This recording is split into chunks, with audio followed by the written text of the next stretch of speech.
എങ്ങനെ പോവല്ലേ? കൈ വിടാനാ പറഞ്ഞു.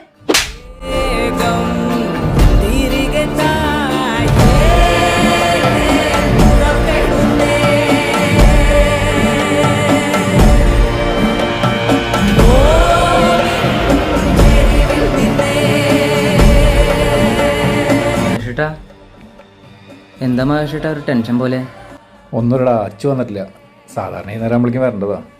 വിളിച്ചിട്ടാച്ച കിട്ടണമില്ല. ടെൻഷൻ അടിക്കണ്ട, അവളിപ്പോ വരും. എന്താ പ്രശ്നം? അച്ഛൻ ഇതുവരെയായിട്ടും കോളേജിൽ നിന്ന് വന്നിട്ടില്ല. നീ ഇങ്ങോട്ട് വന്നേ. എന്താ കാര്യം പറയും? നേരം വൈകില്ലെങ്കിൽ അത്ഭുതമുള്ളൂ.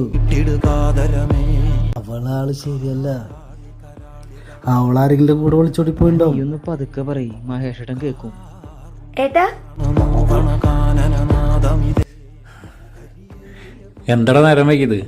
എക്സ്ട്രാ ക്ലാസ് ഉണ്ടായിരുന്നു ഏട്ടാ. വിളിച്ചു പറയാന്ന് വെച്ചപ്പോ ഫോണിലെ ചാർജും കഴിഞ്ഞു.